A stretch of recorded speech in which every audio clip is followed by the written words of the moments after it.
السلام علیکم ورحمۃ اللہ وبرکاتہ۔ مخلوق کے ہر شر سے حفاظت کا عمل۔ حضرت عبداللہ ابن خبیب رضی اللہ تعالیٰ عنہ سے روایت ہے، فرماتے ہیں کہ ایک رات جب کہ بارش ہو رہی تھی اور سخت اندھیرا تھا، ہم رسول اللہ صلی اللہ علیہ وسلم کو تلاش کرتے ہوئے نکلے، پس ہم نے آپ صلی اللہ علیہ وسلم کو پا لیا۔ آپ صلی اللہ علیہ وسلم نے فرمایا، کہیے۔ میں نے عرض کیا، کیا کہوں؟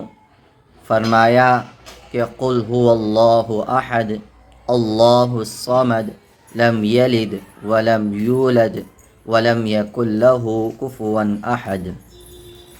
بسم اللہ الرحمن الرحیم۔ قل اعوذ برب الفلق من شر ما خلق ومن شر غاسق اذا وقب ومن شر النفاثات في العقد ومن شر حاسد اذا حسد۔ بسم اللہ الرحمن الرحیم۔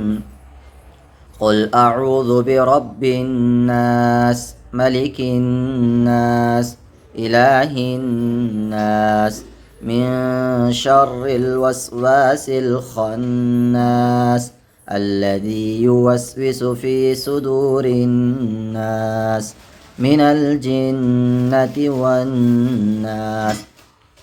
صبح و شام 3 مرتبہ پڑھ لیا کرو، یہ تجھے ہر چیز کے لیے کافی ہو جائے گی۔ ملا علی قاری رحمۃ اللہ علیہ لکھتے ہیں کہ علامہ طبی رحمۃ اللہ علیہ نے فرمایا، یہ تینوں صورتیں ہر شر سے حفاظت کے لیے کافی ہیں، یا ان کا پڑھنے والا اگر کوئی اور وظیفہ نہ پڑھ سکے تو ان کا ورد ہی اسے تمام وظائف سے بے نیاز کر دے گا اور ہر شر سے محفوظ رہے گا۔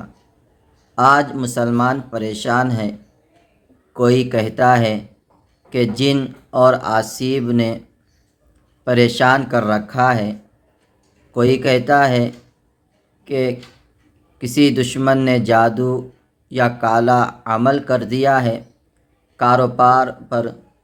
کاروبار پر بندش لگوا دی ہے، گاہک نہیں آتے، کسی کو ہر روز ایک نئی بلا اور مصیبت کا سامنا ہے۔